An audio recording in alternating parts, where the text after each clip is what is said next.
Manuel, muchas gracias. Pedro, muchas gracias. Y muchas gracias a todos ustedes por la disposición que tienen para estar con todos nosotros estos jueves a esta hora. De verdad es un privilegio estar con ustedes aquí y compartir la santa palabra del Señor. Hoy voy a hablar de un órgano que al vídeo casi lo mata, el corazón. Voy a hablar de ese corazón que dice la palabra del Señor en Jeremías capítulo 17, verso 9, que ese corazón es engañoso y que además de todo es perverso. Y termina diciendo ese versículo, ¿quién lo conocerá? Por ahí en una traducción que se llama la Nueva Traducción Viviente, dice de la siguiente manera, y me impactó por eso. Dice, el corazón humano es el más engañoso que hay y extremadamente perverso. ¿Quién realmente sabe qué tan malo es? Y así podríamos buscar otra cantidad de traducciones y veríamos en todas ellas que el profeta Jeremías, o Dios a través del profeta Jeremías, nos quiere hablar de esa perversidad, de esa maldad que hay dentro del corazón, y de eso les quiero hablar hoy. He titulado la predicación del día de hoy la catástrofe cardíaca. La catástrofe cardíaca. Yo creo que veo por ahí a Manuel que se ríe de eso, pero de verdad no hay cosa más horrible que dos cosas para un médico. El primero, un infarto masivo. 2, 3, 4 de esas coronarias se taponan y vaya pues salve al paciente de eso. Eso es bastante, no digamos que imposible, porque para Dios no hay nada imposible, pero sí es demasiado difícil. Y la otra cosa es cuando hay una cosa que la Biblia incluso así lo dice, literalmente, en el griego así lo expone, la esclerocardia, cuando habla de la dureza del corazón. Y el corazón duro es un órgano que se vuelve tan complicado para que se contraiga que parece una piedra. Y obviamente si el corazón no se contrae y no es y como bomba no expulsa la sangre, pues obviamente no habrá sangre en el resto del cuerpo, en el cerebro, en los riñones, en el hígado, etcétera, y obviamente habrá una muerte pues inminente. Pues bien, Dios a través del profeta hoy nos quiere hablar de ese corazón que, como dice Jeremías, es engañoso, como dice en la nueva versión, nueva traducción viviente, no solamente es engañoso, sino es el más engañoso y que es extremadamente perverso. Pero no les voy a hablar de ese corazón al cual me estoy refiriendo, el órgano como tal, porque la Biblia no habla de ese corazón, no dice el corazón refiriéndose al órgano que tenemos en el centro del pecho, sino que cuando analizamos despacio la escritura, para la escritura, el corazón es ese órgano donde está el intelecto, donde está el conocimiento, donde están las emociones, donde están toda una cantidad de cosas que nos hacen relacionarnos con las demás personas.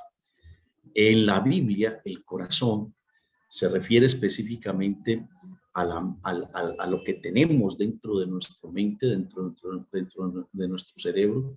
Y hay una cosa bien bonita allí que se llama nuestra voluntad.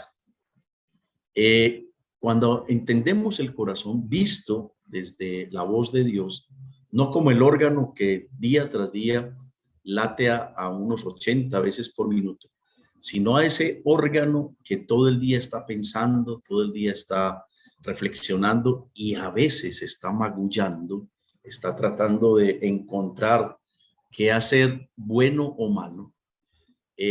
Tenemos que decir que es ese precisamente al que se refiere el profeta Jeremías, o Dios a través del profeta Jeremías, y lo llama entonces el corazón más engañoso, extremadamente perverso.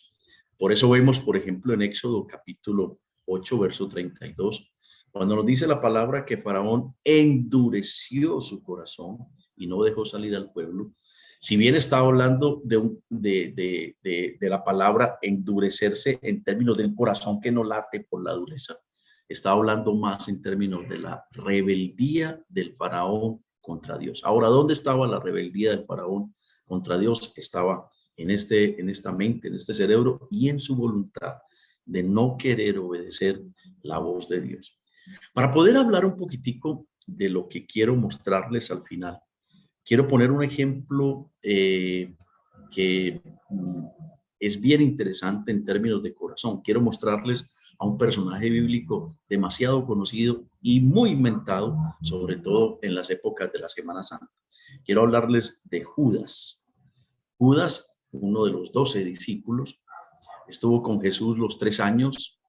Estuvo con Jesús cuando él predicaba, estuvo con Jesús cuando él hacía los milagros y los prodigios, estuvo con Jesús cuando él sanaba y aún levantaba de la tumba a los muertos, porque él vio cómo Jesús levantó a Lázaro. Estuvo con Jesús incluso cuando él envió a los 12 discípulos a predicar para que fueran adelante de él en las diferentes ciudades, en las diferentes regiones donde él iba a estar. Y a él le fue dada la potestad no solamente de sanar, sino de echar fuera demonios. Y Judas vino junto con los otros, feliz, porque decía, así decían ellos, como lo expone Lucas en el capítulo 10, felices porque aún veían cómo los demonios se les sujetaban. Él, junto con Pedro, dijo en aquella oportunidad en Marcos capítulo 8, verso 29, que tú eres el Cristo. Así se lo dijo al Señor. Le preguntó el Señor a todos, bueno, ¿y ustedes qué piensan? ¿Quién cree que soy yo? Y Pedro pues tomó la vocería, pero junto con Pedro, con toda seguridad, Judas estaba diciendo lo mismo, tú eres el Cristo. Igual, cuando en aquella oportunidad en Juan capítulo 6, la discusión aquella, donde Jesús voltea y le dice, después de que en el capítulo 6, verso 66 dice, y muchos de sus discípulos se volvieron y no regresaron. Jesús se voltea a sus 12 discípulos y le dice, ¿vosotros también queréis iros? Y Pedro tomando la vocería, pero reitero, en esa vocería también estaba obviamente Judas, dijo, Señor, ¿a dónde iremos si solo tú tienes palabra de vida eterna? Y nosotros hemos creído y conocido, aquí es el importante, ese verbo, el verbo conocer ahí, que tú eres el Cristo, el Hijo de Dios viviente. Ese conocer es un conocimiento entrañable, profundo, sincero, de que aquí en la mente estoy totalmente seguro de que el Jesús que estoy viendo es el Cristo, el verdadero Salvador, el enviado por Dios. Como vemos entonces, Judas no camina con el Señor y llega un momento en el cual llega incluso a ser amigo de Jesús. Ustedes ven, por ejemplo, cuando la narración en Mateo capítulo 26, la entrega, el momento del prendimiento de Jesús en esa noche. Él llega, le besa, le dice, salve rabí, salve maestro, y Jesús le dice, amigo, ¿qué quieres? Mire que Jesús le dice amigo, Jesús le confiesa ahí adelante todos la amistad. Luego, digámoslo así, que Judas es un hombre que caminó con el Señor, estuvo muy cerca de él, conoció perfectamente la doctrina, vio que era el Hijo de Dios, consideró, entendió, comprendió y aceptó que era el Salvador. Dentro de todo esto uno diría, ¿por qué entonces Judas lo traicionó? Y quiero mostrarles en 2 pasajes muy interesantes algo que muy probablemente me atrevo a decir con toda certeza de que había profundamente en su corazón. Quiero mostrarles, por ejemplo, en Mateo, capítulo 26, en el versículo 14 al versículo 16, mire lo que dice la escritura sobre Judas. Entonces uno de los 12, que se llamaba Judas Iscariote, fue a los principales sacerdotes y les dijo, ¿qué me queréis dar? Y yo os lo entregaré. Y ellos le asignaron 30 piezas de plata. Si miramos con atención, Judas no llegó diciendo, este es el valor de Jesús. Voy a poner un ejemplo para mostrarles lo que quiero esbozar esta mañana. Cuando yo tengo un Rolex original, y yo sé que es un reloj de altísima gama, lo primero que yo tengo que comprender es que ese reloj tiene un costo de 20, 30 millones. Yo la verdad no sé por qué nunca lo he tenido. Pero digamos lo que valga 30 millones de pesos. Si yo tengo un Rolex de 30 millones de pesos y lo voy a vender, yo no le digo a alguien cuánto me da por él. Yo le pongo el precio porque sé que es muy costoso y digo, esto vale 30 millones de pesos. Y puedo entrar en alguna negociación y venderlo en 24, 25, 26 millones. Pero eso es una parte de la negociación. Pero yo sí sé cuánto vale. Pero cuando yo voy a una prendería con el Rolex, porque necesito dinero, yo sé que vale 30 millones y le pregunto al prendero, si así se puede llamar, al dueño del negocio, y le digo, ¿cuánto me da por este Rolex? Y ustedes saben perfectamente que el dueño de la prendería le va a decir, yo le doy una insignificancia, no te puedo dar 30 millones, te doy 500,000 pesos. Y en la negociación recibiré 1 o 2 millones de pesos. Pues bien, Judas no tasa el valor de Jesús, sino que por el contrario dice, mire, yo voy a hacerlo y les entrego a Jesús, dígame cuánto me va a dar por él. No estoy diciendo que Jesús tenga un precio monetario, pero él le puso un precio monetario y los principales del Sanedrín, los sacerdotes, etcétera, le dijeron 30 piezas de plata. Me puse a averiguar un poquitico, por ahí encontré en internet, no sé si eso es verdad o no, pero alguien por ahí escribió que podía ser a un costo de hoy, precios de hoy de $300, 1.100.000 pesos, a 3.700 pesos el dólar. Realmente muy poquito, ¿verdad? Una cantidad, si eso es verdad, sería una cantidad muy poca, pero eso no es lo que importa. Lo que importa es que él, de su corazón, dice, ¿cuánto me dan por Jesús? Y yo se lo entregaré. Y quiero mostrarles otro pasaje en Juan, capítulo 12, y quiero mostrarles en este capítulo algo bien interesante, versículo 4, 5 y 6. Y dijo uno de sus discípulos, Judas Iscariote, hijo de Simón, el que había de entregar, ¿por qué no fue este perfume vendido por 300 denarios y dado a los pobres? Pero dijo esto no porque se cuidara de los pobres, sino porque era ladrón, dice Juan, y teniendo la bolsa sustraía de lo que se echaba en ella. Aquí aparece otra cosa. Primero, el deseo de recibir un dinero por el maestro. Y en segundo lugar, la forma en que aquí dice Juan que él era ladrón. Cuando unimos estos dos textos y vemos el comportamiento de Judas, podríamos casi que llegar a la conclusión de que Judas tenía entonces un amor al dinero. Y todos ustedes saben que la misma palabra del Señor dice muy claro que el principio de todos los males es el amor al dinero. Y dice además dentro de la escritura que se extraviaron algunos de la fe, precisamente por ese amor al dinero. Y si esto lo entendemos de esta manera, ahora entendemos por qué Judas se extravió de la fe. ¿Por qué Judas, teniendo al maestro tan cerca, viviendo con él tantas experiencias, algo que todos, yo creo que casi todos hubiésemos querido tener al maestro cerca para verlo, para tocarlo, para oírlo, para sentirlo? Y él, teniendo esa oportunidad, más bien lo que hace es entregarlo a la muerte. Todos dirán, gloria a Dios que lo entregó a la muerte, porque eso nos salvó absolutamente a todos. Pero eso no es el tema al cual quiero tratar hoy. El que quiero mostrarles es lo engañoso del corazón. Mientras que Judas caminaba con el Señor y veía todo, su corazón, es decir, su mente, sus deseos, sus anhelos, la intención que tenía en la vida, el deseo que tenía hacia el dinero, el amor que tenía hacia el dinero, su voluntad lo llevó definitivamente entonces a entregar al maestro para recibir una cantidad por él. Como vemos aquí, entonces, Judas tiene un problema en su corazón, y ese problema en su corazón muy probablemente entonces fue el amor al dinero. ¿Sabe? Cuando yo miro esto, yo tengo que preguntarme qué tipo de problema tenemos nosotros dentro de nuestro corazón.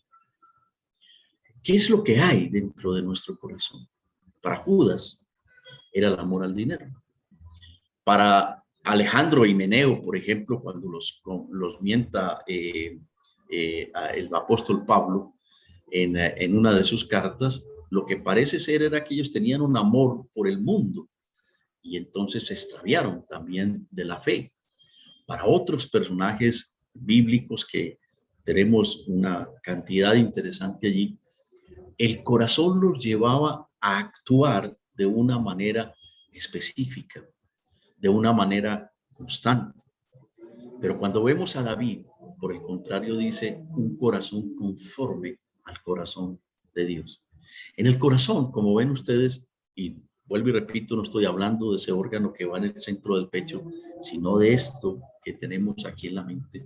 En el corazón nosotros tenemos todo tipo de cosas muy buenas, extraordinariamente buenas, la misericordia, el amor, el deseo de compartir con otros, la paz, etcétera, etcétera. Pero también tenemos una lista impresionantemente grande.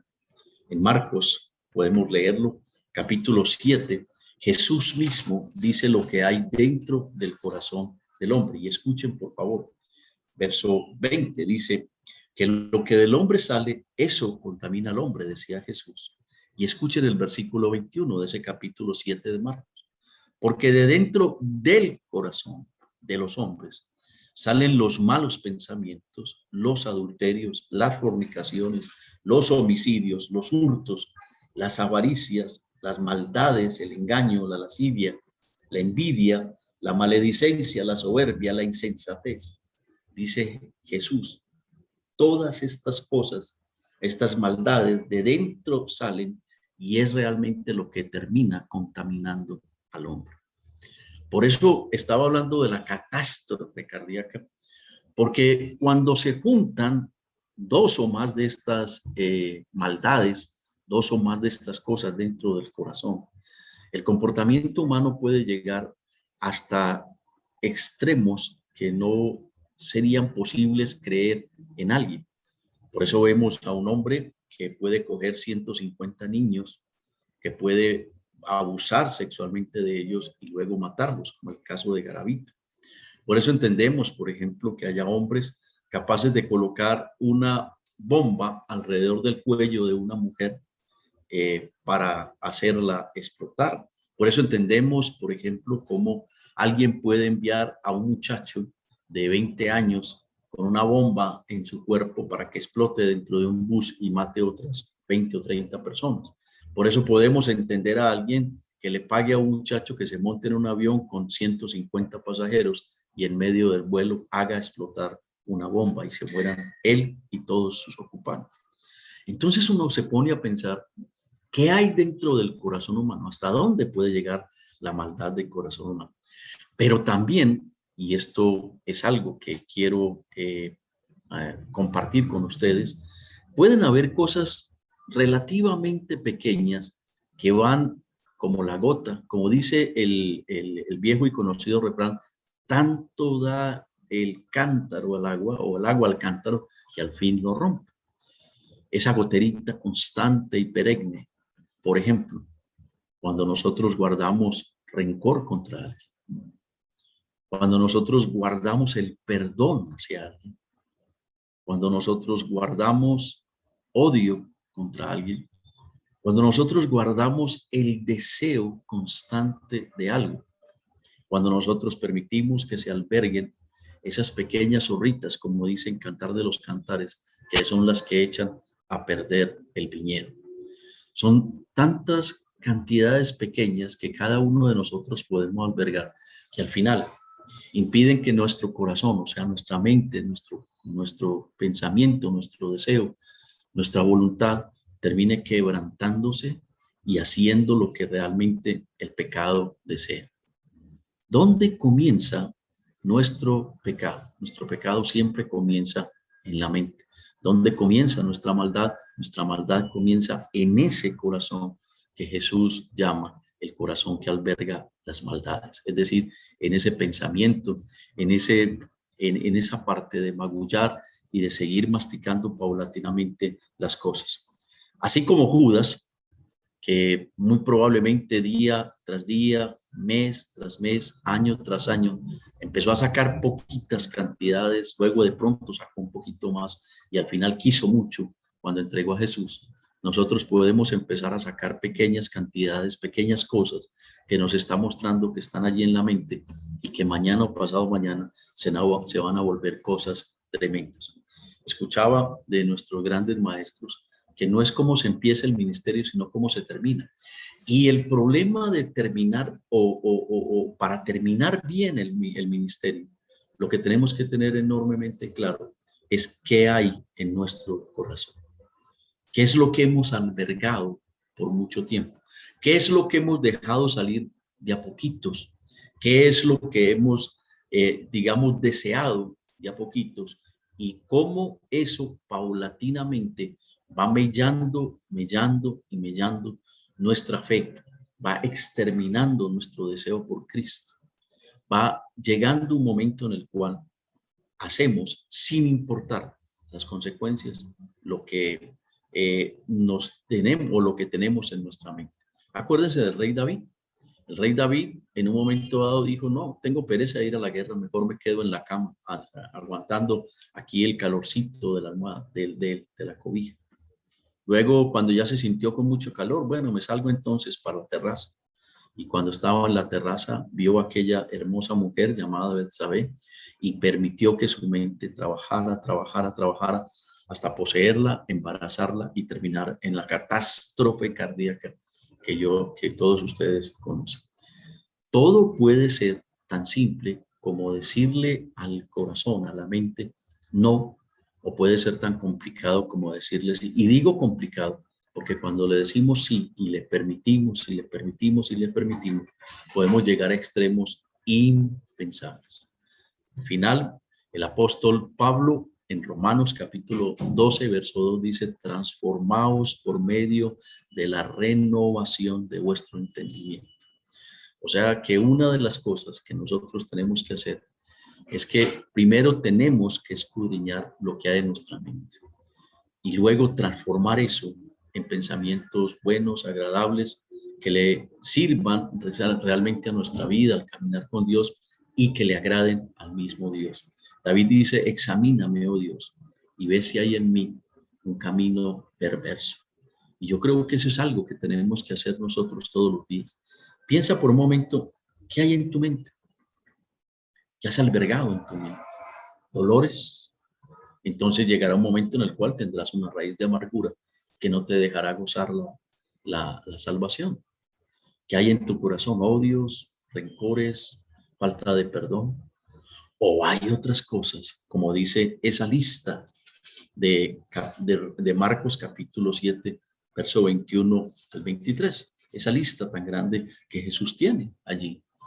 ¿Qué hay dentro de esa lista que de pronto puede estar en su corazón, que puede estar en tu mente y que puede estar estorbando de una manera tremenda para tu caminar? Tengo una buena noticia después de todo esto. La buena noticia es que Jesús murió por nosotros. La buena noticia es que su sangre, el nuevo pacto, nos limpia de toda maldad, de todo pecado, y que nos ha dejado el Espíritu Santo y nos ha dejado su palabra. Y nos ha dicho que todo aquel que ha recibido a Cristo, nueva criatura es. Las cosas viejas pasaron y aquí todas son hechas nuevas. Luego tenemos nosotros que permitir que ese trabajo tan hermoso hecho en la cruz del Calvario, esas palabras tan espectaculares dejadas en su palabra y esa acción del Espíritu Santo sobre nosotros terminen haciendo la obra de perfeccionarnos, como dice Efesios capítulo 4, verso 13, hasta que lleguemos a la estatura de la perfección de Cristo. Es decir, a un varón perfecto. Así es que necesitamos llegar. Pero para eso tenemos que averiguar qué hay en nuestra mente. Que Dios nos bendiga esta mañana y nos permita hacer un análisis profundo. Cuando usted tiene un problema en el corazón, va y le mandan todo tipo de exámenes, un electrocardiograma, una ecografía, un ecocardiograma, unas pruebas de esfuerzo, etcétera, etcétera, para ver cómo está su corazón. Pues bueno, hagamos todo eso. Hagamos el electrocardiograma, que es ese estudio profundo de nuestra mente, a ver qué es lo que está pasando allá adentro. Hagamos esa prueba de esfuerzo, que es el buscar a través del poder del Espíritu Santo en lo más recóndito de nuestra mente, para que analice qué hay que nos está impidiendo ser santos, que nos está impidiendo caminar con el Señor y que puede llevar a una catástrofe cardíaca y a una muerte definitiva. Esta era la palabra y quiero orar por ustedes, quiero orar por mí, quiero que oren por mí también, porque de verdad necesitamos conocer el interior de nuestro corazón. Oremos. Padre bueno que estás en el cielo, gracias por mostrarnos que nuestro corazón, Señor, es engañoso, extremadamente perverso, y que nosotros, con nuestro conocimiento humano, no podemos llegar a la profundidad de él. Pero tú, Señor, con el poder de tu Espíritu Santo y con la palabra, puedes escudriñar nuestro interior, puedes escudriñar lo más profundo de nuestra mente y puedes sacar esos pecados ocultos, esos pensamientos, Señor, ocultos, esas cosas que de dentro salen para contaminarnos. Ayúdanos, Señor, a tener un tiempo de reflexión en la intimidad contigo, en la intimidad con el Espíritu Santo, y a conocernos un poco más, para pedirte que cambies, quites un corazón de piedra, Señor, que tenemos, y pongas un corazón de carne, Señor, en nosotros, de tal manera que podamos ser conforme a tu voluntad y entregarte un corazón verdaderamente puro, un corazón que te agrada, un corazón que palpita y late junto a tu corazón, Señor. Muchas gracias por hablarnos esta mañana, en el nombre de Jesús. Amén y amén.